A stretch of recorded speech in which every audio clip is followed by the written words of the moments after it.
In the heart of what was once a city of millions, I found it. A ghost town of steel and glass skeletons, where the only sound was the wind whispering through shattered towers. And there, amidst the rubble, a single point of light pulsed with a rhythm that wasn't human.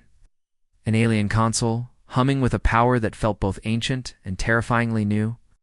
I was the last one here, the final echo of a civilization brought to its knees. My hand trembled as I reached out, hovering over the slick, dark surface. Every instinct screamed at me to run, to hide, to let the silence reclaim this place. But what was left to run to? What was left to lose? With a deep breath, I pressed my palm against the console. It was cold, then suddenly, searingly hot. A jolt, not of electricity, but of something else entirely, shot through me. Veins of pure blue-white energy exploded up my arm, a network of living light mapping itself onto my skin. It wasn't just in me. It was all around me. I could feel the city breathe. The broken husks of skyscrapers flickered, their dormant systems sparking back to life. Streetlights long dead began to glow, their beams cutting through the perpetual twilight. The very ground beneath my feet vibrated, responding to the new power coursing through my veins. It was like becoming the city's nervous system, its heart, its will. The ruins weren't just ruins anymore. They were an extension of me. I lifted my gaze from my now glowing hand. In the shadows between the buildings, things were moving. The creatures that had hunted us, the ones who had torn our world apart, were still here. For so long, we had been the prey.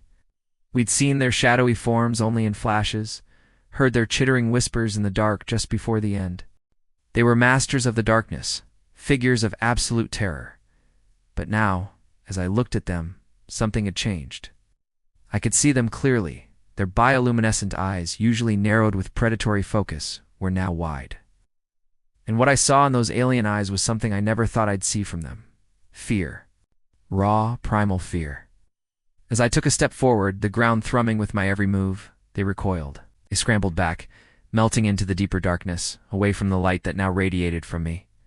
The hunters had become the hunted. The energy inside me was a roaring storm, demanding release. It wasn't just a part of me. It wanted to be shaped, to be wielded. My thoughts, my will, began to draw the ambient power from the city itself. Dust and debris, shards of metal and broken concrete, swirled around my outstretched hand. They coalesced, drawn together by an unseen force, forged by the alien light. In my grasp, a weapon began to form. It was massive, impossibly so. A cannon forged from the very essence of the city's defiance and my own rage. It hummed with an almost unbearable power, its barrel glowing with the promise of utter devastation. I could feel the weight of it, not in my hand, but in my soul. This was it. This was the turning point.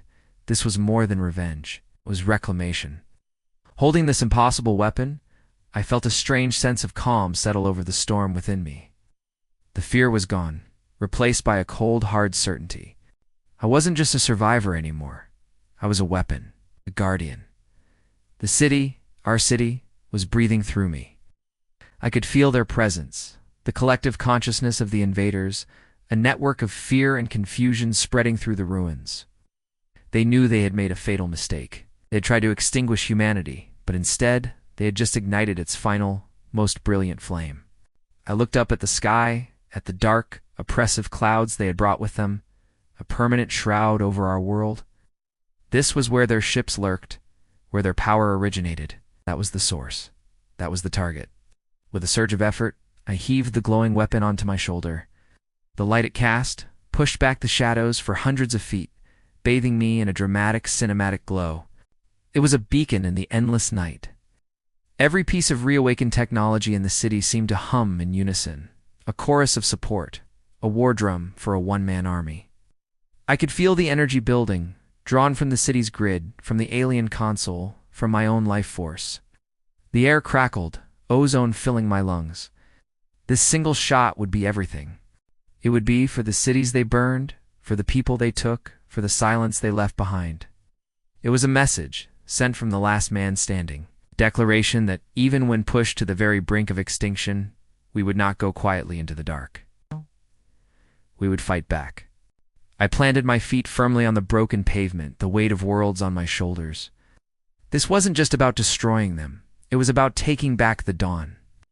I aimed the colossal weapon toward the sky, toward the heart of their darkness. The energy coiled, compressed, reaching a critical point. A single tear traced a path through the grime on my face, not of sadness, but of resolve. The final stand wasn't an act of desperation. It was an act of creation. The creation of a new beginning, forged in the fires of an ending. I was no longer just a man. I was the city's wrath. I was humanity's hope. And I was about to show them what happens when you corner something that has nothing left to lose. The time for hiding was over. The time for retribution had begun. Let them come. I am ready. Thank you for watching this story unfold. If you were captivated by this journey from ruin to retribution, make sure you hit that subscribe button and turn on notifications. We're just getting started exploring worlds like this, and you won't want to miss what comes next. Drop a comment below and let me know what you think he should do next. Until the next one, stay inspired.